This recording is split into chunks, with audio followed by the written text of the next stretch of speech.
Hari ni kita nak bagi kaedah yang seterusnya, tuan-tuan. Ya, cara nak potong ayat, tuan. Ya. Okey, sekarang tengok dekat depan dulu. Saya dah bagi kepada tuan-tuan, ya, kaedah potong ayat. Kaedah potong ayat menjadi jumlah, kan? Kaedah potong ayat, tuan-tuan. Baik. Saya dah selalu tekankan kepada tuan-tuan, terjemahan mafhum adalah paling penting. Terjemahan mafhum paling penting, tuan-tuan, ya. Mana-mana peringkat, yang ni paling penting, ya. Okey. Yang kedua, kaedah yang boleh bantu kita ialah sebelum hara atof, ya. Sebelum hara atof. Okey, tulis di ruangan komen dahulu. Ingat ke tak ingat? Ingat ke tak ingat? Ini tajuk yang terakhir kita, tuan-tuan. Ini tajuk yang terakhir kita pada pagi ini. Baik, sekarang saya dah bagi kepada tuan-tuan macam mana nak potong ayat. Sebab saya nak minta tuan-tuan potong ayat pada hari ini. Ya, nak minta potong saja. Selesai potongan ayat, kita boleh tutup kelas kita hari ini, ya. Saya minta izin untuk keluar awal sedikit hari ini, tuan-tuan, ya. Tapi benda yang nak dibincangkan untuk minggu ni, insya-Allah saya dah bagi, ya. Perkara yang pertama ialah isim tunjuk. Yang kedua, saya nak bagi kaedah yang ketiga pada hari ini, ya. Kaedahnya mudah saja. Cuma perlu faham sedikit, tuan-tuan. Macam mana nak guna, apa dia kaedah yang ketiga, kan? Baik. Alhamdulillah, semua kata ingat, ya. Okey, ingat, saya dah bagi, tuan-tuan, ya. Kak Zainab cuba ingat. Baik. Kak Rusnani ingat lagi. Alhamdulillah, ingat. Baik. Jadi kita dah bagi tahu, saya dah tekankan, ya, hampir sebulan lebih, kan. Kalau tuan-tuan perasan, ya, hampir sebulan, tuan-tuan. Terjemahan mafhum adalah paling penting. Sebab tu awal-awal lagi kita dah bagi tahu. Kaedah terjemahan mafhum ni paling penting, ya. Adapun kaedah yang kedua dan juga kaedah yang ketiga pada hari ini, tuan-tuan, itu sekadar membantu, tuan-tuan. Sekadar membantu, tuan-tuan. Paling tepat ialah terjemahan mafhum. Boleh, tuan-tuan? Baik. Sekarang tengok yang ketiga. Apa dia yang ketiga, Ustaz? Yang ketiga ialah kaedahnya, tuan-tuan mesti lihat pada tanda-tanda waqaf. Jadi tanda-tanda waqaf yang sedia ada dalam ayat Al-Quran itu sebenarnya boleh boleh dipakai untuk membantu ayat kita, untuk membantu kita potong ayat kita, tuan-tuan. Ya. Tapi ingat, tuan-tuan. Tapi kena ingat, tuan-tuan. Ada waktu tanda wakaf ini, tuan-tuan, kalau ikut cara bacaan yang sebenar, tuan-tuan, ya. Cuma ada banyak tempat jugalah, tuan-tuan, ya. Yang tu, tuan-tuan, saya akan bagi kemudian lah, tuan-tuan, ya. Saya rasa tak penting lagi. Ada waktu, cuma nak suruh faham dulu. Ada waktu, tuan-tuan. Tak semestinya tanda-tanda wakaf yang berada dalam Al-Quran itu, tuan-tuan, memang boleh wakaf dekat situ. Tak semestinya, tuan-tuan. Ada pengecualian ayat-ayat yang tertentu. Walaupun ada tanda wakaf dekat situ, tuan-tuan tak boleh wakaf dekat situ sebab dia akan tergantung maknanya. Ya. Pernah jumpa ke tak jumpa? Boleh dikatakan kalau kita yang belajar dekat Malaysia, confirm lah jarang jumpa, kan? Ataupun tak pernah jumpa langsung. Tapi hari ni saya nak bagi tahu pada tuan-tuan, ya. Ada waktu, tuan-tuan. Ada waktu tertentu saja. Bukan semua, tuan-tuan. Ya, adalah, tuan-tuan, 2-3 tempat, tuan-tuan, ya. Walaupun ada tanda-tanda wakaf dalam ayat kita, tuan-tuan, tanda wakaf tersebut, tuan-tuan, memang tak boleh berhenti. Sebab apa? Alasannya sama, sebab terjemahan mafhumnya tergantung. Sebab itulah saya tekankan nombor 1, tuan-tuan. Nombor 1 adalah paling penting, terjemahan mafhum. Ustaz, macam mana nak tahu terjemahan mafhum? Saya tak tahu bahasa Arab ni, tak tahu terjemahan ni, ya. Macam mana kaedah nak cari makna? Sabar, tuan-tuan. InsyaAllah kita bagi pelan-pelan. Sekarang tuan-tuan faham dulu, kita ada 3 kaedah, tuan-tuan. Boleh? Sebab kita nak bantu tuan-tuan dulu untuk permulaan. Rasa mudah, nampak dah okey tu, saya akan masuk lagi, tuan-tuan. Boleh? Okey, sekarang tengok, tuan-tuan. Okey, fokus pada tanda wakaf. Hari ni saya nak fokus pada tanda wakaf. Okey, sekarang saya nak tanya, tuan-tuan.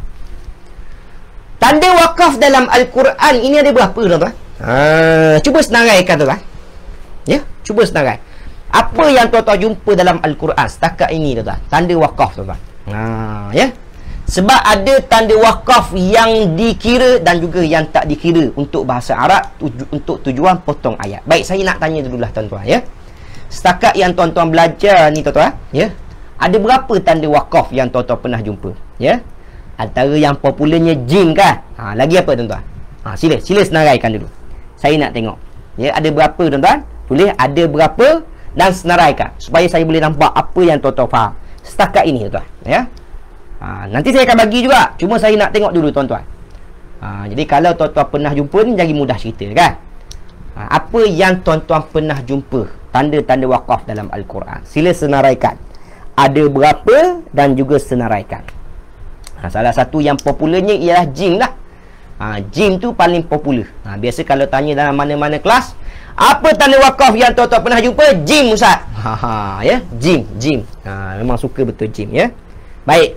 Kak Normah kata ada 7. Baik, ada berapa? Ada 7. Baik, cuba senaraikan Kak Normah. Okey, cuba. Ya. Jangan ikut orang tuan, ya. Jangan ikut orang. Tak semestinya apa yang dia orang buat, dia orang bagi betul tuan, ya. Kita sebut tuan, apa yang kita rasa ada berapa tuan. Cuba. Hari ni saya nak bincang masalah tanda wakaf saja. Apabila selesai faham tanda-tanda wakaf ni tuan-tuan, kita akan bincang macam mana nak guna 3 kaedah yang saya bagi. Ada 3 kaedah ni je tuan-tuan, ya. Tak ada dah selepas ni. Bermakna saya dah bagi semua kaedah untuk tuan-tuan potong ayat dengan sempurna. Mungkin hari ni kita potong tak berapa nak tepat lagi, ya. Kita latih lagi. Minggu depan insya-Allah, ya. Buktinya mana-mana kelas yang lain alhamdulillah setakat ni kita buat berjaya insya-Allah. Ya. Okey, sekarang tuan-tuan, ada berapa tanda wakaf tuan-tuan? Cuba. Buat ringkas-ringkas yang untuk mudah saya faham je. Ya. Ayat kita dalam Al-Quran ada berapa tanda wakaf? Apa dia tanda wakaf tersebut? Sok ke, ya? Qaf ke, ya? Waw ke? Sebab saya nak suruh tuan-tuan faham dulu ni. Apa dia tanda-tanda wakaf dalam Al-Quran? Jadi kita belajar tajwid tu, perkara yang penting yang kita perlu tahu juga ialah tanda-tanda wakaf. Ya? Tanda-tanda wakaf tu penting. Okey, Kak Nur Hayati. Okey, ahsantum Kak Nur Hayati, ya. Kak Nur Hayati kata ada 7. Okey. Baik. Jim, Sok, Lam, Qaf, Lam, Alif, Mim, titik bertiga dan juga nombor ayat. Masya Allah. Terbaik Kak Nur Hayati. Baik, lagi. Okey, Kak Nafisah. Kak Nafisah kata ada 6. Ada 6, ya. Okey. Kak Nafisah lebih kepada jenis-jenis wakaf. Bukan tanda-tanda wakaf Kak Nafisah. Ya. Kak Nafisah kata ada wakaf yang khafif, ada yang wakaf jaif, ada yang wakaf taqannu, qabih, hasan dan tam kan. Ini lebih kepada jenis-jenis wakaf, ya. Jadi Kak Nafisah saya pernah bagi tahu kan, dia sebenarnya ada lebih daripada 20 jenis wakaf sebenarnya. Ada yang tam, ada yang sempurna dan sebagainya lah. Cuma kesimpulannya ulama boleh bagi tahu ada 3 je, ya. Kesimpulan saja. Wakaf tu wakaf tam ke, ataupun wakaf hasan ke, ataupun wakaf qabih. Ya. Ini untuk wakaf, ya. Ada 3 je. Cuma nak bagi tahu wakaf yang tak bolehnya wakaf qabih je. Ya, apa maksud wakaf qabih? Syaratnya tidak tergantung, tu saja. Sebab tu kita tekankan awal-awal masalah terjemahan mafhum, ya. Harap-harap Kak Nafisah faham, ya. Okey, Kak Zainab 1 2 3 4 5 6 7. Ya. Okey, Kak Rusnani ada 8. Okey, ada 8. Banyak ni, banyak, ya. Lam alif, mim, sad, lam alif, qaf, lam alif, sob, lam alif, qaf dan juga sin. Ya. Sin tu saktah kan? Tapi kita boleh wakaf ke tidak dekat sin tu, tuan? Ya, kita tak boleh wakaf sebenarnya, ya. Sin itu bukan wakaf yang sempurna sebenarnya, ya. Tak apa, nanti kita akan bincang, ya. Kak Hamisah, jim, mim, sob, lam, alif, qaf, lam, alif, titik 3, hujung ayat, lam, alif, ada 7. Baik, Kak Hamisah, bagus. Kak Rozana. Okey, Kak Rozana ada 7 juga, ya. Kak Norlina, wakaf jim, lam, alif, mim, Sod titik 3, sod lam dan juga sin kan. Ya. Okey, baik. Okey, jadi tengok tuan-tuan. Tengok dekat depan. Okey, tengok dekat depan. Okey.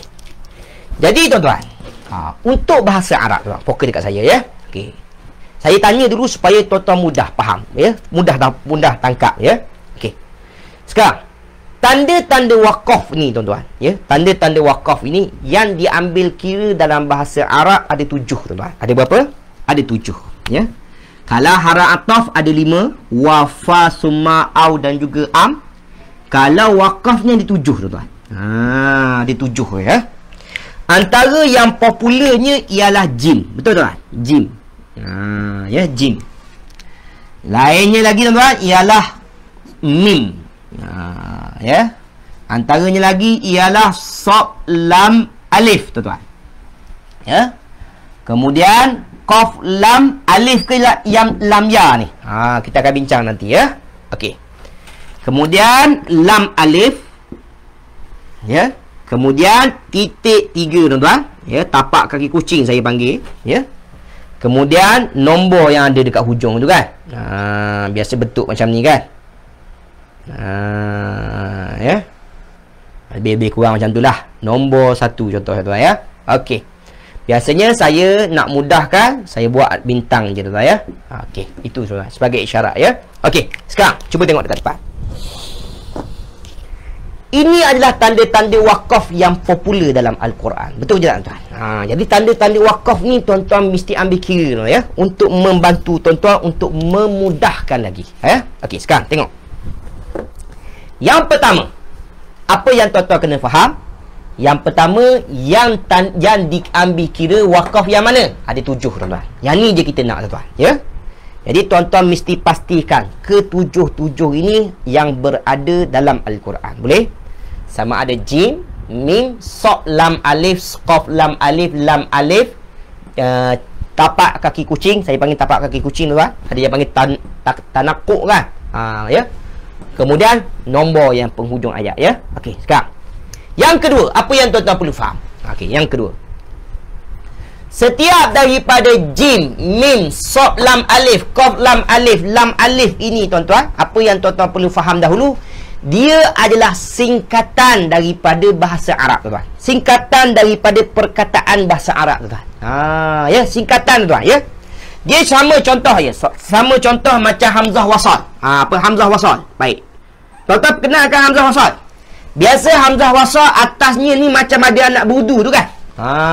Ya. Jadi simbol-simbol tu tuan-tuan, dia bukan sebarang simbol sebenarnya tu ya. Itu adalah singkatan daripada perkataan wasal tuan-tuan. Alif hamzah wasal tuan-tuan ya. Jadi dia ambil huruf sad ini tuan.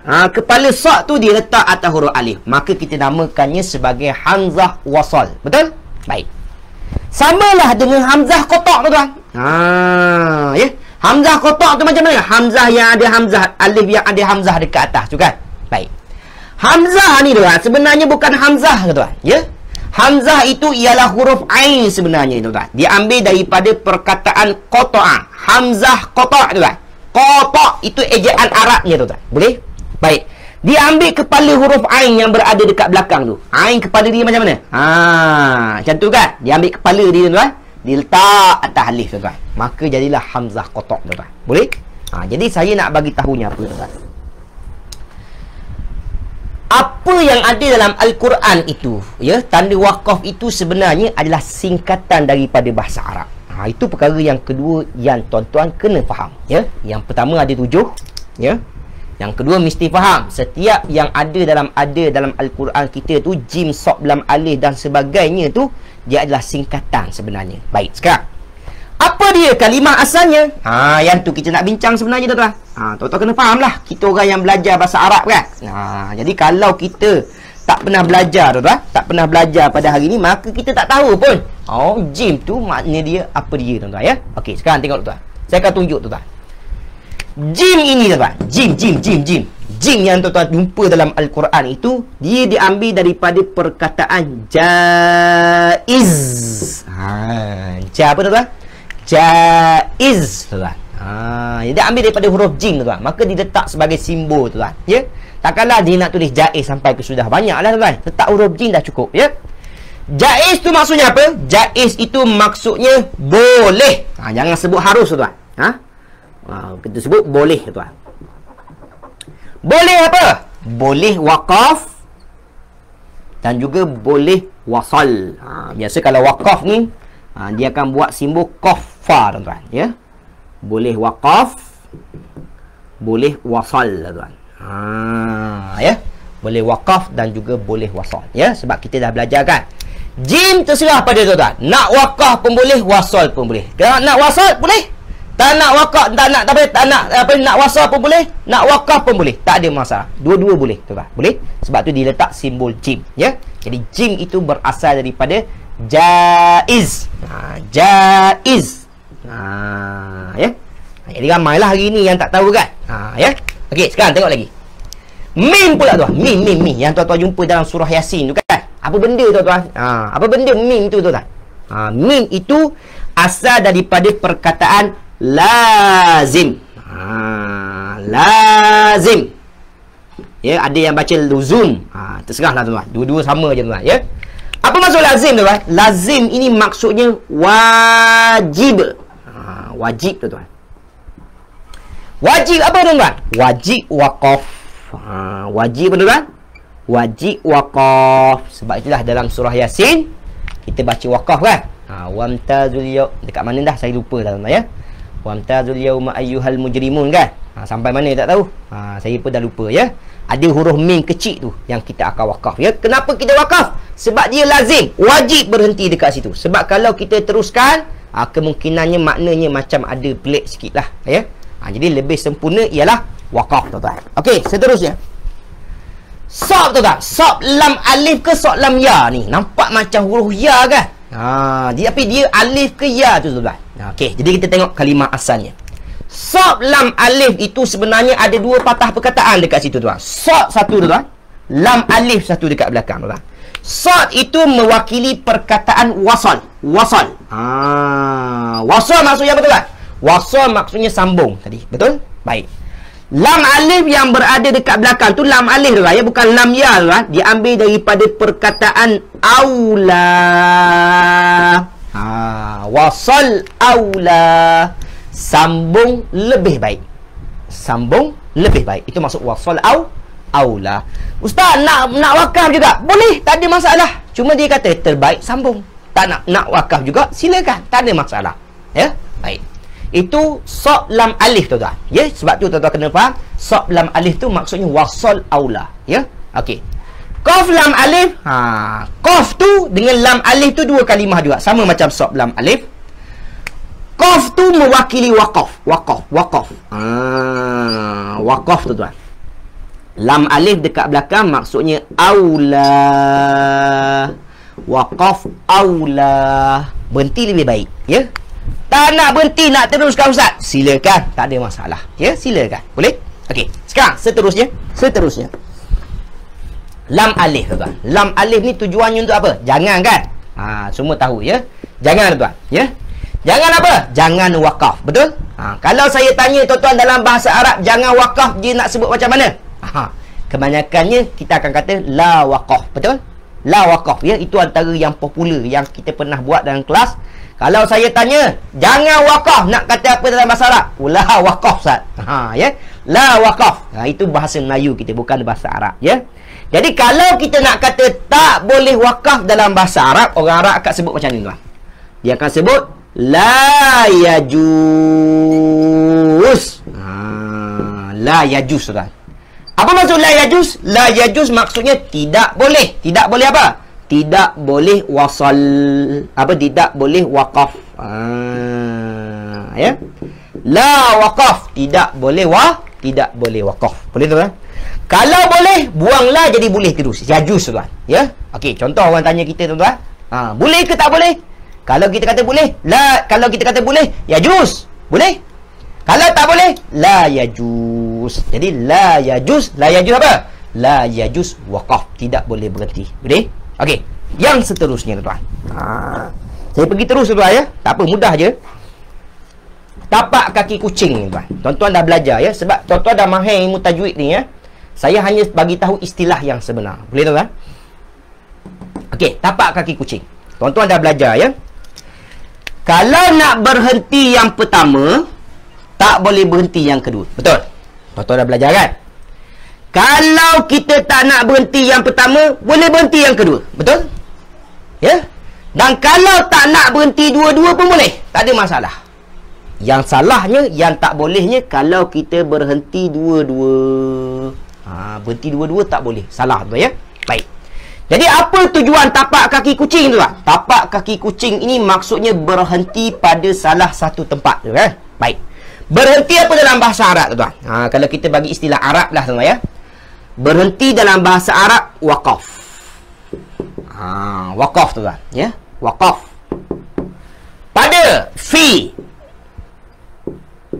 Waqaf fi. Salah satu. Ihda ni salah satu. Ihda. Dua tempat. Maudi'aini. Tuan-tuan tak saling-saling lah. Maudi'aini. Waqaf fi ihda maudi'aini. Apa maksud waqaf fi ihda maudi'aini? Waqaf berhenti fi pada ihda salah satu maudi'aini, dua tempat. Itu je. Boleh? Okey. Yang terakhir tuan-tuan. Yang ni apa? Waqaf di penghujung waqaf di penghujung ayat, waqaf di akhir di akhir ayat. Baik, kalau saya tanya lagi, waqaf dalam bahasa Arab apa? Waqaflah berhenti pada fi akhir ayat al-ayah. Ya. Sebab kelas Arab kan? Kita bagi nama Arab lah tuan ya. Waqaf fi akhiril ayah. Boleh? Baik. Yang penting sekarang tuan-tuan dah dapat kan? Sekarang kita ada 3 perkara yang tuan-tuan kena faham. Tanda waqaf yang diambil kira ada 7, ya. Yang kedua, setiap tanda-tanda waqaf yang tuan-tuan jumpa tu sebenarnya ada nama dalam bahasa Arab, ada perkataan asas. Sebab tu semua adalah ringkasan ataupun singkatan daripada kalimah tuan. Dia hanya letak simbol saja. Jim tu jaiz, mim tu lazim. Apa maksud lazim? Wajib tuan. Sod lam alif, bukan sod lam ya ya. Saya dengar ada pernah dengar saya pernah dengar sila. Ada yang baca solia, macam-macam lah tuan ya. Guru lain-lain kan. Okey, yang penting kena faham sod lam alif. Tuan-tuan nak baca sila ke silakan, tak ada masalah. Yang penting sod lam alif itu wasal aula. Sama qaf lam alif waqaf aula. La pula la yajuz, tak boleh. Tak boleh apa? Tak boleh wasal. Ya, tak boleh waqaf. Kemudian tapak kaki kucing berhenti pada salah satu. Apa dia berhenti pada salah satu? Waqaf fi ihda maudi'aini. Kemudian penghujung ayat, nombor penghujung ayat tu kita panggil waqaf pada akhir ayat. Maka 7 perkara ini mesti diambil perhatian oleh tuan-tuan semua. Okey, sekarang soalan saya. Jelas ke tidak? Itu paling penting. Jadi apabila tuan-tuan dah faham kita ada 7 jenis tanda waqaf, bermakna sekarang tuan-tuan dah ada 3 kaedah yang perlu dipakai setiap kali nak potong ayat. Jadi macam mana nak guna? Selepas ni. Sekarang saya nak tuan-tuan jawab dulu. Apa yang saya bagi sekarang jelas ke tak jelas? Tulis di ruangan komen. Ya. Jadi Ustaz, ya. Kenapa sin ataupun saktah tu tak dipakai tuan-tuan? Jawapannya sin saktah itu hanya waqaf sementara, kan? Waqaf sekejap saja, betul? Maka sin yang berada dalam ayat kita tidak dipakai sebagai tanda waqaf, ya. Sebab sin itu kebiasaannya dia hanya untuk bacaan saja, bukan dari segi makna, ya. Okey. Alhamdulillah semua jawab jelas, alhamdulillah. Okey, sekarang kalau jelas. Okey, perhati tuan. Ini paling penting tuan. Sebab kita nak praktik selepas ni ya. Selesai yang ni, kita tutup kelas kita. Selesai. InsyaAllah. Cukup tuan. Tak perlu banyak hari ni. Sebab hari ni saya nak fokuskan kepada masalah potongan ayat saja. Kita nak bagi kaedah yang kedua. Ya. Bagi kaedah yang ketiga. Okey. Sekarang tuan-tuan dah faham kaedah kita ada 3 sekarang. Ingat 3 tuan. Terjemahan mafhum, sebelum haraf ataf, dan yang ketiganya ialah lihat tanda-tanda waqaf. Boleh? Okey, sekarang macam mana kita nak guna 1, 2, 3 ni? Sekarang tengok betul-betul tuan. Tengok betul-betul. Yang pertama saya nak tuan-tuan pergi yang bawah je sekali. Yang baru kita belajar sekali. Jadi apabila tuan-tuan jumpa dalam Al-Quran satu-satu ayat, perhatikan yang pertama dalam ayat kita itu ada berapa tanda wakaf. Sebab memang tanda wakaf tu biasanya memang diletakkan. Jadi benda tu kita ambil manfaat untuk memudahkan kerja kita. Boleh? Baik. Jadi kalau dalam ayat kita itu ada satu tanda wakaf. Contoh, ini ayat tuan-tuan. Ada satu tanda wakaf dekat sini tuan-tuan. Ada dua tuan. Termasuk dengan hujung ayat kan. Bermakna apabila tuan-tuan nampak dalam ayat tersebut ada dua tanda wakaf, ya, maka waktu itu kita kena faham sudah ada dua potongan yang besar. Boleh tuan? Tuan-tuan dah boleh potong tuan. Boleh? Okey. Kemudian, selepas tuan-tuan dah jumpa tanda-tanda wakaf tadi, kalau ada tuan-tuan, maka ambil bahagian tersebut. Ambil dulu bahagian yang pertama. Ambil dulu bahagian yang ada tadi tuan-tuan. Ambil dulu bahagian yang pertama. Apa yang tuan-tuan kena buat? Pergi nombor 2. Pergi nombor 2. Tuan-tuan semak tuan-tuan. Di dalamnya tuan-tuan, ada ke tidak hara ataf? Ya, kalau ada satu hara ataf, bermakna ada dua jumlah. Kalau ada dua hara ataf, maka ada tiga jumlah dekat situ. Begitulah seterusnya. Yang penting, mula daripada mana? Tanda wakaf dahulu. Ambil potongan yang ada wakaf dulu tuan-tuan. Kemudian semak satu persatu. Dalamnya ada ke tidak hara ataf. Boleh tuan-tuan? Okey. Kemudian apa yang kita kena buat? Pergilah yang terakhir. Barulah semak. Mudah tuan-tuan. Ya? Semak yang ketiga tuan-tuan. Potongan yang kita potong itu betul-betul betul ataupun betul salah. Ya. Jadi tuan-tuan boleh tengok dekat situ. Boleh tuan-tuan? Jadi poin saya ni apa? Mula daripada bawah. Cara nak guna tuan-tuan, mula daripada bawah. Sebab apa? Sebab kebanyakan kita ni tak tahu terjemahan mafhum kan. Tiba-tiba jumpa ayat Al-Quran. Ustaz nak buat macam mana ni kan? Okey. Tengok ayat tu ada tak tanda wakaf? Ada. Ambil dulu bahagian tanda wakaf. Baik. Kalau ada tanda wakaf tuan-tuan, ambil, tengok dekat tengah pula. Ada ke tidak hara ataf? Ya. Kalau ada potong, kemudian baru semak. Betul ke tidak makna dia lebih-lebih kurang tuan-tuan? Jelas, faham ke tak faham? Dah tulis jelas sekarang. Faham ke tak faham nak guna? Sebab saya nak tuan-tuan potong ayat kita ni. Ya, faham ke tak faham? Tulis di ruangan komen. Mula daripada mana? Nombor 3. Kemudian pergi dekat mana? Pergi nombor 2. Kemudian ke mana? Nombor 1. Jadi mula daripada bawah. Tengok tanda wakaf. Semak tengah-tengahnya ada ke tidak hara ataf. Kemudian semak jumlah kita. Dapat semak potongan kita. Betul ke tidak? Tergantung ke tidak? Ya. Sebab itu adalah perkara yang perlu tuan-tuan buat untuk dapatkan potongan yang cantik dalam ayat dalam Al-Quran. Okey. Alhamdulillah semua faham. Kalau faham tuan, tengok ayat kita. Okey, saya padam dulu yang ni tuan. Ini tugasan kita yang terakhir tuan-tuan. Kemudian selepas tu baru saya jawab soalan yang pasal boleh tak wakaf dekat la ataupun saya nak wakaf dekat min dunillah tadi kan.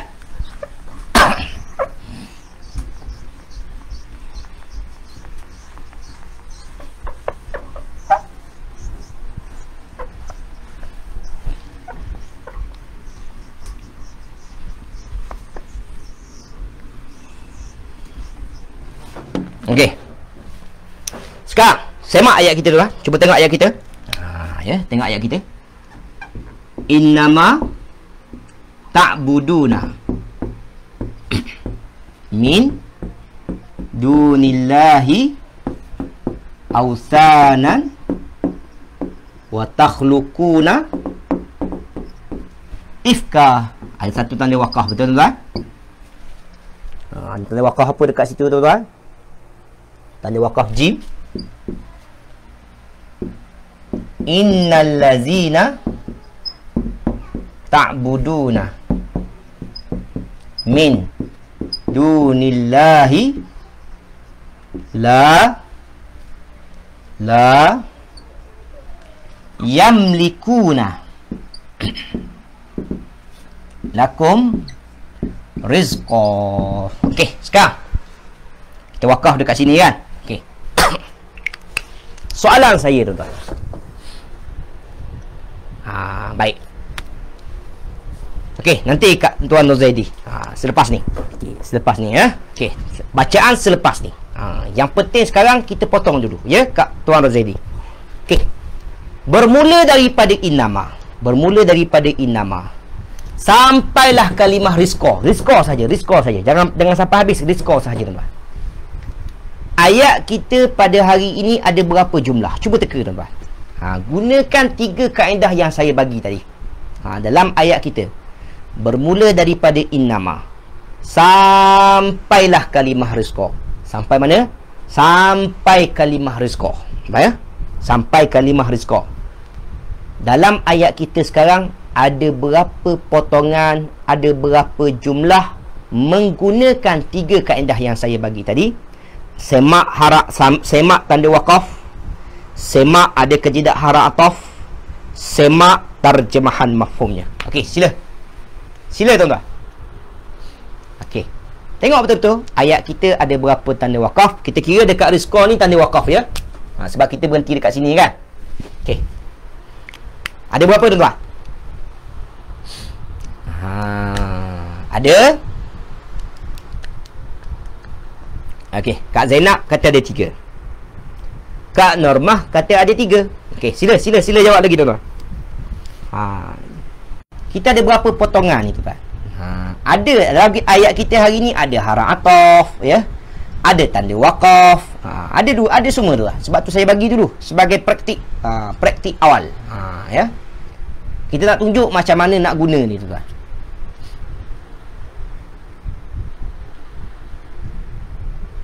Tuan Zainal kata ada 2. Hari ni hari pertama, tak apa, salah ke betul ke terserah, tuan-tuan. Tak ada masalah. Yang penting kita boleh tunjuk sekarang. Saya nak tunjuk dulu, tuan-tuan.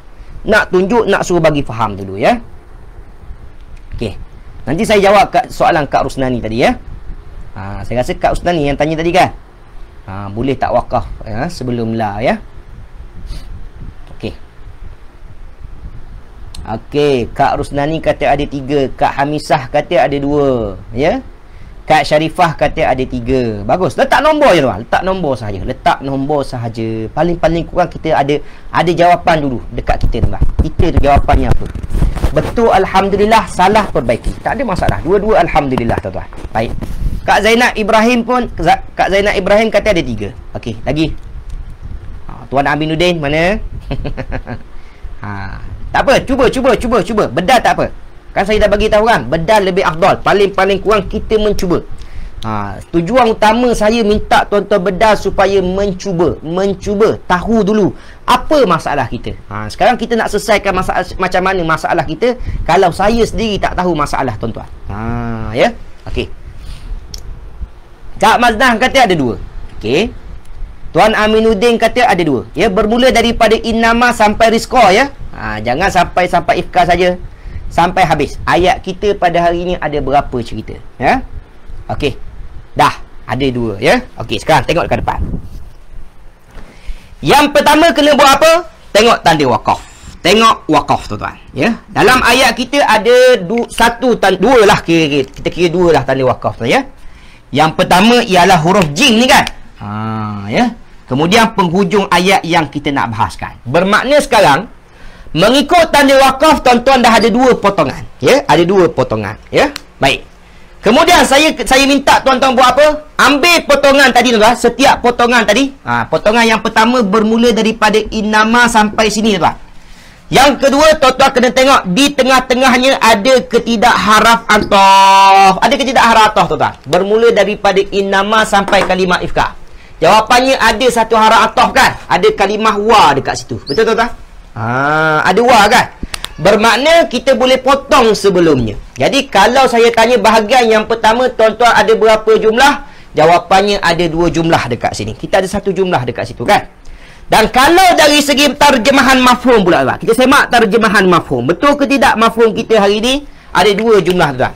Yang pertama, Allah nak kata innama ta'buduna min dunillahi awsana. Yang pertama, Allah nak cuba sampaikan kepada kita, nak bagi tahu kepada kita apa saja yang kamu sembah selain daripada Allah. Tak kiralah kamu sembah harta ke, kamu sembah duit ke, kamu sembah orang ke, kamu sembah lembu ke, kamu sembah bukit ke, binatang ke, apa ke, tuan-tuan. Selain daripada Allah, maka digelar sebagai ausanan. Itu perkara yang pertama yang Allah nak cuba sampaikan kepada kita. Betul ke tidak? Tergantung ke tidak, tuan? Tidak tergantung, ya. Jadi satu jumlah, tuan. Yang kedua, wa takhluquna ifka. Kamu yang menciptakan. Siapa kamu tu? Kaum Nabi Ibrahim. Kamu yang menciptakan kebohongan itu. Itu perkara yang kedua yang Allah nak sampai dekat kita. Betul tak? Jadi sekarang bahagian yang pertama, tuan-tuan, ada berapa jumlah? Ada 2 bahagian, ya. Okey, sekarang kita ambil bahagian yang kedua. Mana bahagian yang kedua, tuan-tuan? Innal ladzi sampai yamlikuna rizqa, ya. Baik. Cuba tengok bahagian yang kedua. Di tengah-tengahnya ada ke tidak haraf ataf? Ada ke tidak haraf ataf, tuan? Inna allazina ta'buduna min duni Allahi la yamlikuna lakum rizqa. Tak ada haraf ataf, tuan. Tak ada haraf ataf bermakna dia adalah satu jumlah. Betul, tuan? Satu jumlah, tuan. Jadi cuba tengok terjemahan mafhum. Apa yang Allah nak bagi tahu bahagian yang ketiga ni, tuan, ya, jumlah yang ketiga. Sesungguhnya apa yang kamu sembah selain daripada Allah. Sekarang saya baca dekat situ terhenti tergantung ke tidak? Tergantunglah. Sesungguhnya apa yang kamu sembah selain daripada Allah itu la yamlikuna lakum rizqa. Allah nak bagi tahu apa yang kamu sembah itu sebenarnya langsung tidak boleh memberi apa-apa manfaat. Betul, tuan? Ya. Langsung tidak memberi apa-apa manfaat. Baik, yang pertama. Jadi jawapan yang tepat pada hari ini, tuan-tuan, ada berapa jumlah? Jawapannya ada 3 jumlah, tuan-tuan. Ada berapa, tuan? Ada 3 jumlah, tuan-tuan. Ada 3 cerita yang Allah nak cuba sampaikan dekat kita. Yang pertama, Allah nak bagi tahu apa yang disembah selain daripada Allah itu namanya ausanan, ya. Wa takhluquna ifka. Kamu yang kata ausanan itu boleh memberikan manfaat dan juga boleh menolak mudarat, ya. Dan sekali lagi Nabi Ibrahim tegaskan, sesungguhnya ausanan itu la yamlikuna lakum rizqa, tidak mampu memberikan kepada kamu sebarang rezeki. Jelas ke tidak, tuan? Okey, tulis di ruangan komen dulu. Jelas ke tak jelas? Saya nak jawab soalan seterusnya, ya. Jika berhenti sehingga rezeki, jika berhenti pada kalimah rezeki, ada 2 tanda waqaf, jim, dan juga waqaf pada rezeki. Ya. Saya dah bagi tahu tadi kan, kita bahaskan sampai kalimah apa tadi? Sampailah kalimah rizqa. Sampai kalimah rizqa je. Ya, sampai kalimah rizqa. Sampai kalimah rizqa bermakna ada 2 wakaf lah. Yang kita naknya apa yang ada dekat depan je. Apa yang ada dekat depan. Innama sampailah kalimah la yamlikuna lakum rizqa. Sekarang jelas ke tak jelas? Okey. Sekarang faham dulu apa yang saya nak cuba sampai, ya. Saya nak tuan-tuan faham macam mana nak gunakan 3 kaedah yang saya beri pada tuan-tuan. Semak jumlah. Semak tanda waqaf. Semak haraf ataf. Kemudian baru tengok terjemahan mafhum. Boleh, tuan-tuan? Cuba latih tuan-tuan, ya. Sekarang saya nak tuan-tuan cuba latih supaya tuan-tuan dapat satu potongan yang cantik. Boleh, tuan-tuan? Baik, sekarang dengar betul. Apabila tuan-tuan dah potong ayat kita macam tu, tuan-tuan, bermakna sekarang kita dapat hasil berapa jumlah, tuan? 3 jumlah, ya. Jadi apabila tuan-tuan dah dapat 3 jumlah, tuan-tuan, bermakna dalam ayat kita sekarang kita ada 3 tempat wakaf sepatutnya. Tuan-tuan boleh baca 3 wakaf sebenarnya. Tengok dulu, tuan. Ya, tengok dulu. Tuan-tuan boleh baca wakaf dekat ausanan satu. Tuan-tuan boleh baca wakaf dekat ifka satu. Dan tuan-tuan boleh baca wakaf dekat kalimah rizqa satu. Itu sebenarnya ada 3 wakaf, tuan. Ya, kita bagi dulu. Jelaskan dulu, ya. Okey, sekarang dengar betul. Jadi sepatutnya ayat ini tuan-tuan kena baca 3 nafas saja. 3 nafas saja sepatutnya, ya. Sebab kita ada 3 cerita sekarang. Faham dulu saya, ya. Sebelum tanya soalan saya. Biar saya jelaskan dulu. Jadi yang pertama tuan-tuan kena baca, innama ta'buduna min dunillahi awthana. Satu wakaf, boleh? Wa takhluquna ifka. 2. Yang ketiga, innal ladzina ta'buduna min dunillahi la yamlikuna lakum rizqa. Okey, sekarang saya nak jelaskan sebenarnya ayat ini ada 3. Bukan 2 sebenarnya. Ada 3 wakaf yang tuan-tuan boleh baca. Sebab apa? Sebab kita ada 3 cerita yang sempurna dekat situ. Boleh? Okey, ada 3 cerita yang sempurna. Okey, sekarang masalah yang kedua. Tengok tuan. Tadi yang pertama.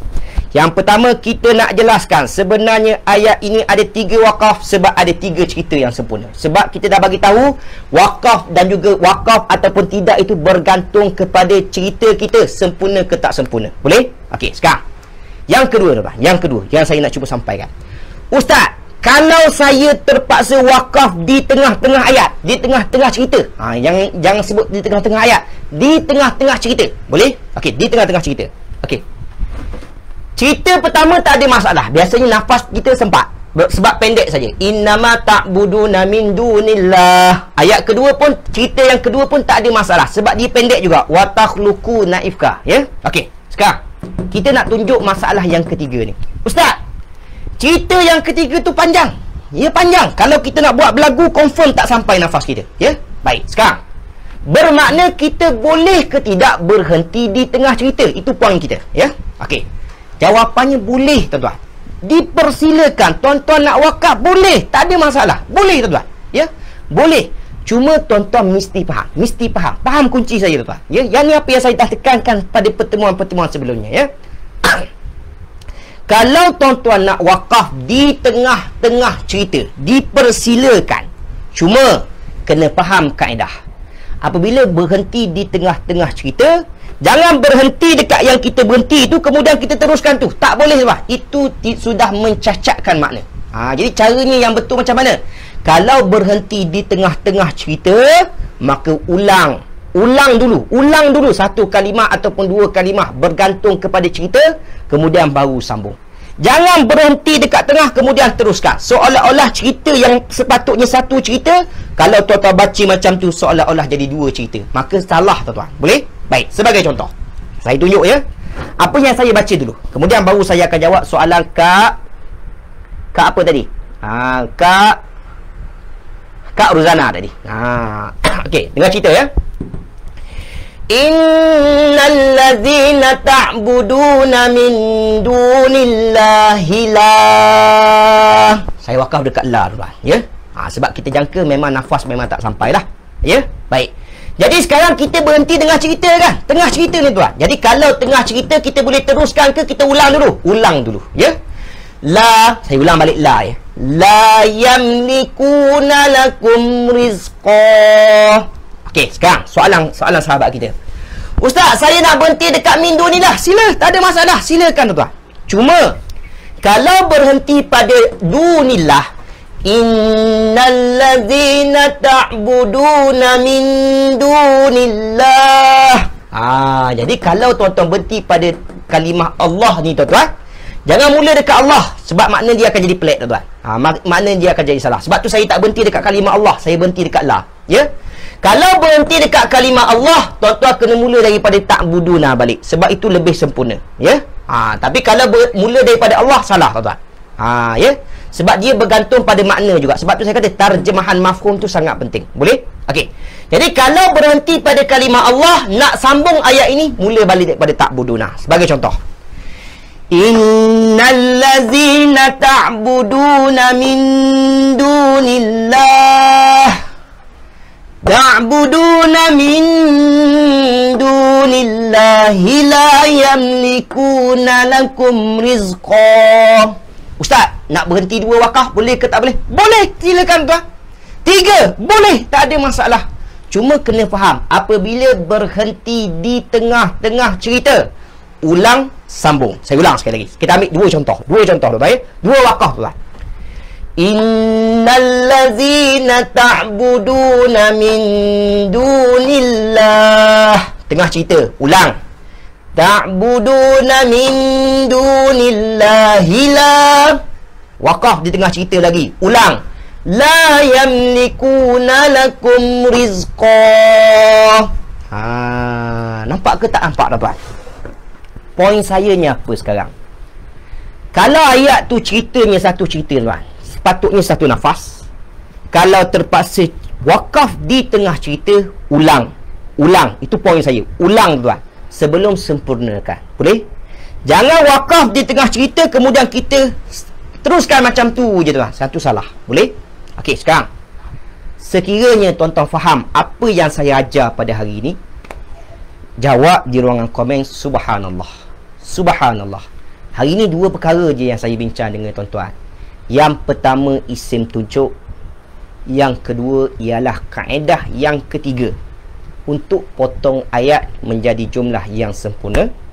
Dan kita ulang benda yang sama, macam mana nak baca dengan sempurna, dan macam mana kalau terpaksa wakaf di tengah cerita dan sebagainya. Boleh? Baik. Tuan Amiruddin, maaf Ustaz, tanda wakaf jim kan lebih baik kalau kita terus. Betul. Betul. Jim itu bukan lebih baik. Kita dah bagi tahu tadi. Jim itu maksudnya jaiz. Jim maksudnya jaiz. Jaiz itu maksudnya apa? Boleh. Nak berhenti boleh, tak nak berhenti pun boleh. Tak ada masalah. Baik. Kalaulah kata tuan-tuan. Kalau tuan-tuan kata ya, Ustaz, saya tak nak berhentilah. Nafas saya panjang. Saya nak baca satu nafas saja. Silakan. Silakan tuan-tuan. Poin saya ialah jangan wakaf di tengah-tengah cerita. Yang tu je poin saya. Jangan wakaf di tengah-tengah cerita kemudian tak ulang, kemudian teruskan macam tu je. Salah bacaan tu ya. Dia mencacatkan makna ayat Quran kita. Jadi kalau mencacatkan makna ayat Al-Quran, bermakna kita tidak beradab dengan Al-Quran. Jelas tuan? Ya. Jadi ingat, faham balik setiap tanda wakaf yang ada ya. Harap-harap menjawab soalan Tuan Aminuddin. Ya. Jadi bermula daripada innama sampai kalimah rizqah, sepatutnya tuan-tuan ada 3 wakaf yang tuan-tuan boleh baca ya. Kalau berpaksa berhenti di tengah-tengah cerita, ingat caranya ialah ulang kemudian sambung, ulang kemudian sambung. Boleh? Jadi sampai di sini saja, mudah-mudahan pertemuan kita pada hari ini mendapat keberkatan daripada Allah. Dan insya-Allah minggu depan saya akan ulang balik, kita akan praktik lagi, tuan-tuan boleh tengok macam mana. Jadi pastikan minggu depan tak miss kelas saya, insya-Allah. Mudah-mudahan kita buat latihan selalu, hanya seminggu sekali saja. Insya-Allah tujuannya untuk memperbetulkan bacaan kita dan kita faham apa yang kita baca. Kita tangguh pertemuan kita pada hari ini dengan tasbih kifarah dan surah Wal-'Asr. Subhanakallahumma wa bihamdika asyhadu an la ilaha illa anta astaghfiruka wa atubu ilaik. Bismillahirrahmanirrahim. Wal 'asri innal insana lafi khusr illa allazina amanu wa 'amilus solihat wa tawassaw bil haqqi wa tawassaw bis sabr. Wabillahi taufiq wal hidayah. Wassalamualaikum warahmatullahi wabarakatuh. Allah yubarik fikum. Barakallahu fikum. Tuan-tuan nak jawab apa? Jawab di ruang komen, saya nak tengok. Lama dah tak jawab soalan saya ya. Barakallahu fikum. Allah yubarik fikum. Semoga Allah memberkati kamu semua. Jawab di ruangan komen. Jumpa lagi. Assalamualaikum.